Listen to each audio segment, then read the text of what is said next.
जय भीम सभी को। आज के वीडियो में हम लोग बात करेंगे 15 अप्रैल की। 15 अप्रैल को बाबा साहब के जीवन में क्या क्या घटनाएं घटी थी, उन सभी घटनाओं पर हम एक रोशनी डालने की कोशिश करेंगे, समझने की कोशिश करेंगे।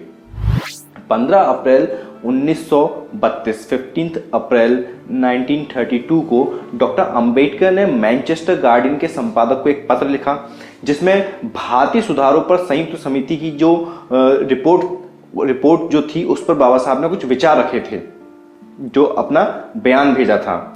तो उस समय बाबा साहब ने उस मैनचेस्टर गार्डियन के संपादक से भी ये अनुरोध किया था कि यदि वह विषय के महत्व और कुल स्पष्टीकरण की आवश्यकता को देखते हुए 1200 शब्दों की सीमा को पार कर गया है तो भी वह कथन प्रकाशित करें, क्योंकि आप सभी को पता होगा कि एक सर्टेन लिमिट रहती है कि इतने वर्ड्स के अंदर ही आपको कोई आर्टिकल लिखना है पेपर में छापने के लिए, या फिर आज की डेट में वेबसाइट्स पर आप देखते हैं कि हर चीज की कोई ना कोई एक लिमिट होती है।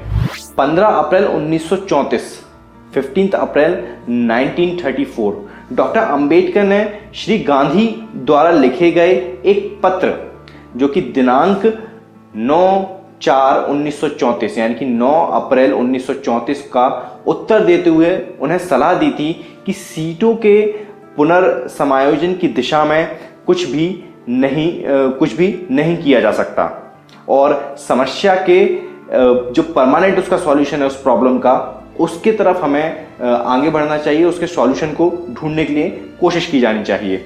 उन्होंने राजगृह से श्री दत्तोबा पवार को पत्र लिखकर गर्मी की छुट्टियां बिताने के लिए पन्हाला नाम की कोई जगह है, मैं अपने दोस्त कंगले के लिए किराए पर घर की व्यवस्था करने के लिए भी कहा था।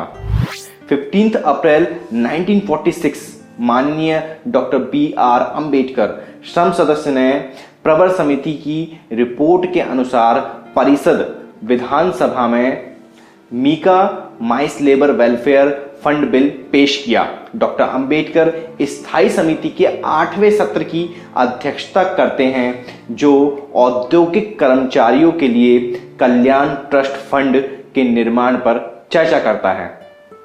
आप सभी को पता है कि बाबा साहब सिर्फ दलित राइट्स ही नहीं, फीमेल के राइट्स, नारियों के जो अधिकार हैं उनके, और उसके साथ मजदूरों के जो अधिकार हैं उनके लिए बहुत काम किया है। हालांकि अब आज की डेट में लोग उनको उस नज़रिए से नहीं देखते, ये एक बहुत ही दुर्भाग्यपूर्ण बात है।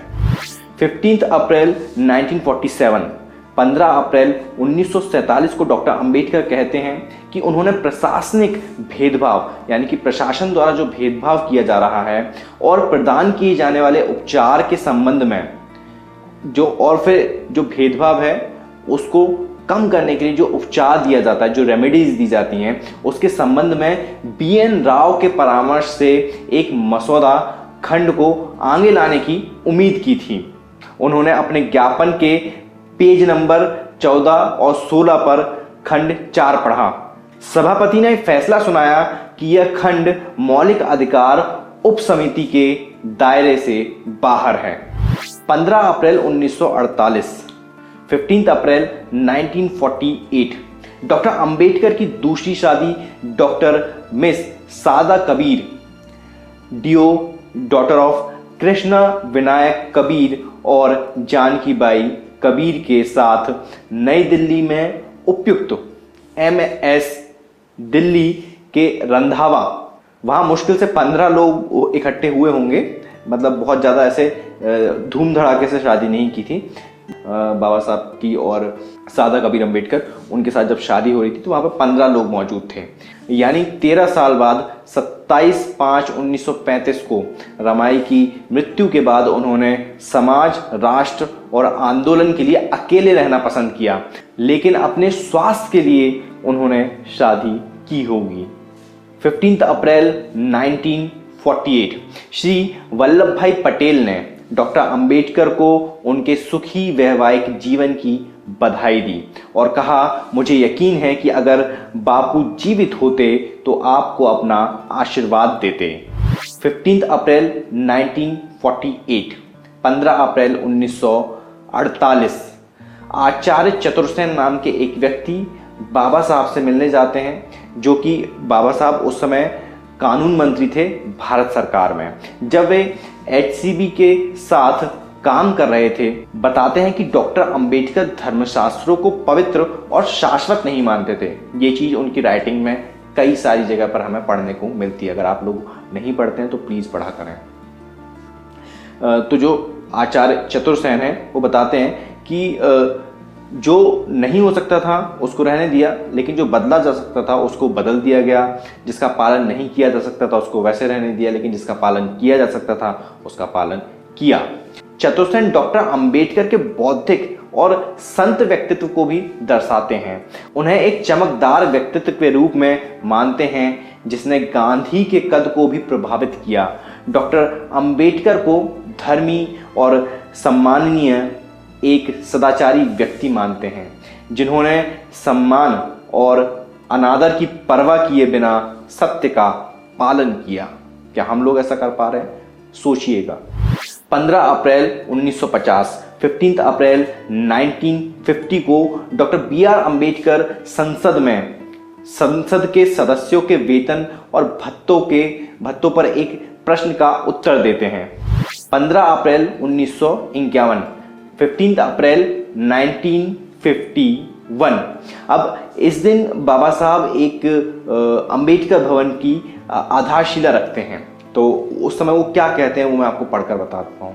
मुतिन रोड पर डॉक्टर अंबेडकर भवन की आधारशिला रखी। श्री रफ अहमद किदवई मंत्री भारत सरकार की अध्यक्षता में एक कार्यक्रम में दिल्ली गए। इस अवसर पर बाबा साहब ने बोलते हुए पंजाब में उस समय जो अनुसूचित जातियों पर अत्याचार किए जा रहे थे, संसद में अनुसूचित जातियों की जो प्रतिध्वनियां, जो आवाज जो मूक हो गई थी, जो कि आज की डेट में भी हमें संसद में देखने को मिलता है। किसी को जान से मार दिया जाता है, लेकिन वहाँ पर जो हमारे जो संसद बैठे हुए हैं, जो कि आरक्षित सीटों से लड़कर जाते हैं, वहाँ पर मुंह पे MC लगा लेते हैं। टैप तो फिर भी निकल जाता है, लेकिन MC लगा लेते हैं, वो बिल्कुल जाम कर देते हैं, मुंह ना खुले बस। तो उस समय भी ऐसा था।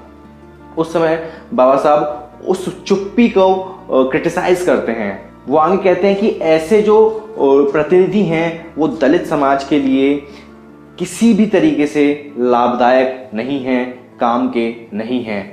भले ही ऐसे हजारों प्रतिनिधि लोकसभा में जाते हों, लेकिन उनसे समाज का भला नहीं होगा। वह बताते हैं कि देश के अलग अलग हिस्सों से आने वाले दलितों के लिए अंबेडकर भवन की व्यवस्था की जाएगी और स्वर्ण हिंदुओं से इसके लिए एक भी पैसा न लेकर इसका निर्माण किया जाना चाहिए। डॉक्टर अंबेडकर कहते हैं। अंत में वह अपना नाम, क्योंकि अंबेडकर भवन की आधारशिला रखी गई थी, तो उस पर बाबा साहब क्रिटिसाइज करते हैं। हमने पिछली वीडियो में देखा था कि जब बाबा साहब के फॉलोअर्स जो थे, उन्होंने जब उनका बर्थडे सेलिब्रेट किया तो उस पर भी उन्होंने क्रिटिसाइज किया और उन्होंने कहा कि तुम मुझे भगवान मत बनाओ।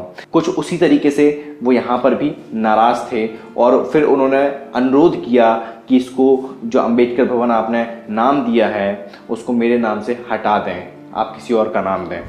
आज के लिए इस वीडियो में बस इतना ही। उम्मीद करता हूँ कि ये जानकारी आप लोगों को आम तौर पे नहीं मिलती होगी, क्योंकि मैं खुद भी जब नोट्स बना रहा होता हूँ तो मुझे बहुत सारी चीज़ें पढ़नी पड़ती हैं। लेकिन मेरी कोशिश है कि बहुजन समाज के हर व्यक्ति तक जो बहुजन लिटरेचर है उसको आसान भाषा में पहुँचाऊँ, यही मेरा मिशन है। उम्मीद करता हूँ कि इस वीडियो से आप लोगों को कुछ ना कुछ सीखने को जरूर मिला होगा। मैं रजत कुमार मिलता हूँ आपसे अगली वीडियो में। ये वीडियो आप लोगों को कैसा लगा नीचे कमेंट बॉक्स में कमेंट करके जरूर बताइएगा। अगर आप लोगों को बहुजन साहित्य का काम पसंद आता है, अगर आप लोग चाहते हैं कि बहुजन साहित्य लगातार इसी तरीके से अपना काम करता रहे, तो आप सभी से एक रिक्वेस्ट है कि बहुजन साहित्य की आर्थिक मदद करें, फाइनेंशियल हेल्प करें। उसके लिए लिंक आपको नीचे डिस्क्रिप्शन बॉक्स में मिल जाएगा। उसके माध्यम से आप बहुजन साहित्य के सदस्य बन सकते हैं या फिर एक बार भी भुगतान कर सकते हैं। मैं रजत कुमार मिलता हूँ आपसे अगली वीडियो में, फिर किसी किताब के साथ, फिर किसी ऑथर के साथ, फिर किसी किताब पर चर्चा के साथ, फिर किसी बुक रिव्यू के साथ। तब तक अपना और अपनों का ध्यान रखें, पढ़ने की आदत को विकसित करें, क्योंकि पढ़ेगा इंडिया तभी तो बढ़ेगा इंडिया। जय भीम, जय भारत, जय संविधान, जय जोहार।